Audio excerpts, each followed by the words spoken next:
नमस्कार दोस्तों, आप सभी का स्वागत है इस YouTube चैनल पे, जहाँ पे मैं आपसे बात करने वाला हूँ कार इंश्योरेंस रिलेटेड चीज़ों के बारे में। थर्ड पार्टी इंश्योरेंस क्या होता है, थर्ड पार्टी इंश्योरेंस क्या होता है, एड ऑन्स क्या-क्या हमें लेने चाहिए जब हम एक कार इंश्योरेंस रिन्यू कराते हैं या कार इंश्योरेंस पॉलिसी परचेज़ करने जाते हैं। तो बहुत सारे लोगों का कन्फ्यूज़न होता है कि हम कौन-सा इंश्योरेंस लें, कौन-सा इंश्योरेंस हमारे लिए बेहतर है। क्या हम फर्स्ट पार्टी इंश्योरेंस हमें लेना चाहिए? क्या थर्ड पार्टी इंश्योरेंस से मेरा सॉल्यूशन हो जाता है? तो आज मैं आपको इस सारे इंश्योरेंस के बारे में डिटेल में बताऊँगा। अक्सर क्या होता है दोस्तों कि हम इंश्योरेंस के बारे में हमें प्रॉपर नॉलेज होती नहीं है और हम किसी एजेंट के ऊपर डिपेंडेंट होके अपना इंश्योरेंस परचेज़ करवाते हैं। और जब कुछ ऐसा मिसहैपनिंग हो जाता है, तो जब हम क्लेम लेने जाते हैं और हमें मालूम चलता है कि हमारे इस इंश्योरेंस पॉलिसी में ये चीज़ें कवर नहीं होती हैं और वो सारी चीज़ों का हमें खुद ही पेमेंट करना पड़ता है, तो काफ़ी बुरा लगता है हमें। तो आज इस वीडियो को देखने के बाद आपको ये फीलिंग कभी नहीं आएगी, क्योंकि इंश्योरेंस से रिलेटेड जो भी चीज़ें होती हैं उस सब को डिटेल में मैं आपको समझाने वाला हूँ। और आपको कभी भी जब भी इंश्योरेंस परचेज़ करना होगा, तो आप अपने एजेंट से या अपने डीलरशिप से क्रॉस क्वेश्चन कर पाएँगे कि ये चीज़ें मुझे दें और ये चीज़ों की ज़रूरत मुझे नहीं है। तो तो चलिए एक ब्रीफ इंट्रोडक्शन ले लेते हैं कि हम किस-किस चीज़ों के बारे में बात करने वाले हैं। तो सबसे पहले हम बात करने वाले हैं थर्ड पार्टी इंश्योरेंस के बारे में। फिर हम बात करेंगे फर्स्ट पार्टी इंश्योरेंस, जिसको हम कम्प्रिहेंसिव इंश्योरेंस भी कहते हैं। फिर उसमें जो एड ऑन्स होते हैं वो क्या होते हैं, जो जीरो डेप्थ होता है उसके बारे में हम बात करेंगे। फिर हम आपसे बात करेंगे नो क्लेम बोनस के बारे में। फिर अदर डैमेज प्रोटेक्शंस जो आपके होते हैं, वो उसके बारे में हम डिटेल्स में बात करेंगे। तो सबसे पहले हम समझते हैं कि थर्ड पार्टी इंश्योरेंस, जो कि मैंडेटरी है गवर्नमेंट की तरफ से, हर एक व्हीकल में होना चाहिए, वो क्या होता है। तो थर्ड पार्टी इंश्योरेंस से ये सिंपल उस शब्द में ही छुपा हुआ है कि थर्ड पार्टी है, मतलब कि जो तीसरी पार्टी है, जो जो पार्टी है उसका इंश्योरेंस ही कवर होता है। मान लीजिए हम रोड पे चल रहे हैं और हमारी गाड़ी से किसी का एक्सीडेंट हो जाता है, तो हमारी जो इंश्योरेंस कंपनी है उस दूसरे गाड़ी के जो मालिक हैं उनको उनका जो भी नुकसान हुआ है या उनके ड्राइवर का जो भी नुकसान हुआ है उसको पे करने के लायबल हो जाती है। हमारी इंश्योरेंस कंपनी उनको पूरे पैसे पे करेगी और हमारा जो भी नुकसान हुआ है वो हम अपने खुद के पैसों से ही ठीक कराएंगे।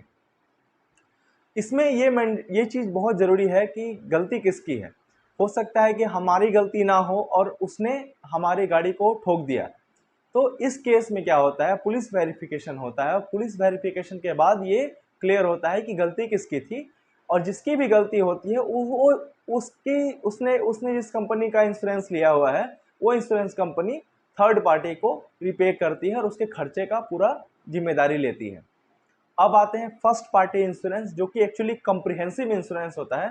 वो इंश्योरेंस क्या होता है, मान लीजिए हम रोड पे चल रहे हैं और हमारी गाड़ी और सामने वाली गाड़ी का एक्सीडेंट हो जाता है। इस केस में हमारा भी बहुत नुकसान हुआ है और सामने वाली कंपनी जो सामने वाले लोगों का जो गाड़ी है उनका बहुत सारा नुकसान हुआ है। इस केस में हम दोनों पार्टीज़ के रिपेमेंट होते हैं और हमारे जो भी खर्चे हुए हैं वो इंश्योरेंस कंपनी देती है।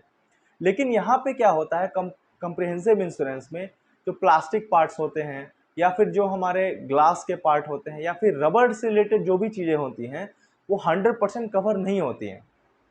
आपको इसके पैसे पे करने पड़ते हैं। ये 50% ही होता है। मान लीजिए आपका जो प्लास्टिक पार्ट है वो 5,000 रुपये का डैमेज हुआ है, 5,000 रुपये उसकी कॉस्टिंग आ रही है, तो आपको 2,500 रुपये पे करने पड़ेंगे। इंश्योरेंस कंपनी सिर्फ 2,500 रुपये ही पे करेगी।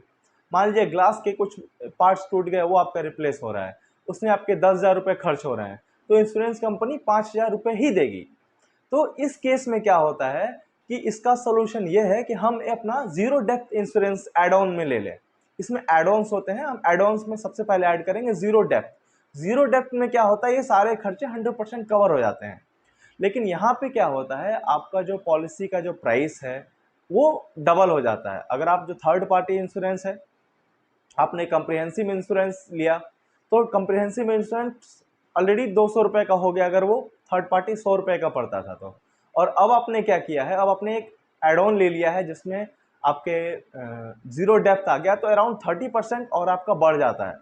तो अगर 100 रुपये का थर्ड पार्टी इंश्योरेंस आता था तो 230 रुपये का आपका ये comprehensive insurance with zero depth आएगा, जिसको हम लोग नील डेप्थ के नाम से भी बहुत सारे लोग इसको बुलाते हैं। अब क्या होता है कि इसके बाद भी बहुत सारी चीज़ें होती है, जैसे मान लीजिए आपका गाड़ी का कुछ मिसहैपनिंग हो गया है और आपने इंश्योरेंस क्लेम किया है, इसमें एक और भी ऐसी चीज़ें जो कवर नहीं होती। जैसे मान लीजिए आपके इंजन ऑयल आपका है, या फिर आपका ये जो नट बोल्ट्स लगते हैं गाड़ी में, तो इस तरह की चीज़ें भी ना कवर नहीं होती। तो इसके लिए भी एक एड ऑन्स होता है, जो होता है कंज्यूमेबल्स। कंज्यूमेबल्स एड ऑन्स में क्या होता है, आपका जो लिक्विड पोर्शन हो गया, जो नट बोल्ट्स हो गए हैं, और बाकी कुछ छोटी मोटी चीज़ें जो एड ऑन्स में आती हैं, फिल्टर वगैरह हो गया, तो ये सारी चीज़ें भी इसमें एड ऑन्स हो जाती हैं। तो इस पर भी आपको कुछ खर्चे बढ़ जाएंगे, कुछ प्रीमियम आपका बढ़ जाएगा और आपका ये एड ऑन में आ जाता है। अब तीसरा जो एड ऑन होता है वो हम लोग कहते हैं road side assistance. Road side assistance में क्या होता है कि मान लीजिए हमारी गाड़ी कहीं पे डैमेज हो गई, कहीं पे एक्सीडेंट हो गया, तो इंश्योरेंस कंपनी क्या है, उस डैमेज को रिपेयर करने के पैसे तो देती है, लेकिन वहाँ से उस पोजीशन से डीलरशिप तक लाने के लिए जो खर्चे लगते हैं वो हमें खुद से ही बियर करना पड़ता है। तो वो खर्चे भी जो होता है ना, इस एड ऑन में कवर हो जाते हैं। तो ये रोड साइड असिस्टेंस हमारा हो गया। अब क्या होता है, बहुत टाइम ऐसा होता है कि हम गाड़ी का हमारा चाबी खो गया कहीं पे अचानक से, तो उसके लिए भी हमारा एक एड ऑन आता है, जिसको हम लोग कहते हैं की लॉस। ये भी आप एड ऑन में ले सकते हैं। अब क्या है, एक एड ऑन होता है आपका पैसेंजर असिस्टेंस। पैसेंजर असिस्टेंस में क्या होता है कि मान लीजिए मेरा एक्सीडेंट हो गया और मुझे भी डैमेज हो गया, मैं वहाँ बेहोश हो गया, मुझे कुछ फ्रैक्चर्स आ गए, तो जो मेडिकल खर्चे होते हैं वो भी इसमें पैसेंजर असिस्टेंस एड ऑन में कवर हो जाते हैं। इससे भी थोड़ा प्रीमियम आपका बढ़ जाएगा। अब क्या होता है, एक होता है नो क्लेम बोनस। तो मान लीजिए आपने इंश्योरेंस क्लेम नहीं किया पिछले 1 साल में, तो आपका एक नो क्लेम बोनस का डिस्काउंट मिलता है आपको। लेकिन किसी वजह से अगर आपने क्लेम लिया तो आपका क्या है कि अमाउंट घट जाता है बाद में अगले साल। तो ये अगर आप नो क्लेम बोनस प्रोटेक्शन ले लेंगे, तो जब भी आप कोई क्लेम ले रहे हैं अगर एक्सीडेंट में कुछ मिसहैपनिंग में, तो आपका वो अमाउंट घटता नहीं, आपको सेम अमाउंट का वैल्यूएशन मिलता है अपनी कार का। ये भी एक एड ऑन में आता है। फिर एड ऑन में आता है लॉस ऑफ पर्सनल बिलोंगिंग्स।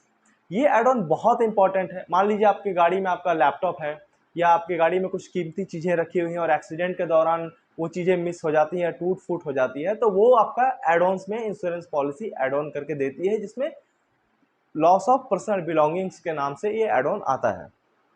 फिर अगर मान लीजिए एक्सीडेंट में आपका टायर डैमेज हो गया, टायर ब्लास्ट हो गया, टायर में कुछ कट आ गए, तो आप ये भी एक एड ऑन ले सकते हैं, tyre damage protection add on. ये एड ऑन से आपके टायर रिलेटेड जो भी खर्चे होते हैं वो भी आपका कवर हो जाता है। अब जो सबसे एक यूनिक जो एड ऑन होता है, जो काफ़ी महंगा भी होता है, रिटर्न टू इनवॉइस। और मान लीजिए आपका इंश्योरेंस पॉलिसी है और आपने एड ऑन्स में लिया है रिटर्न टू इनवॉइस, और आपकी गाड़ी चोरी हो गई या कंप्लीट लॉस हो गया, तो आपकी जो गाड़ी का जो परचेज प्राइस है, जिस प्राइस में गाड़ी आपने खरीदा है, ये पूरा पैसा आपका रिफंड हो जाता है इस एड ऑन में। तो इस एड ऑन का नाम है रिटर्न टू इनवॉइस। आशा करता हूँ आपको इंश्योरेंस से रिलेटेड सारी जानकारी मैं दे पाया हूँ। अगर कहीं पे मैंने कुछ मिस किया है या चीज़ें करेक्ट करनी है तो कृपया कमेंट बॉक्स में मुझे बताएं। मेरे चैनल को सब्सक्राइब करें, लाइक बटन दबाएं, इससे मुझे काफ़ी मोटिवेशन मिलता है और मैं अगले वीडियो को जल्द से जल्द लाने की कोशिश भी करता हूँ। नमस्कार।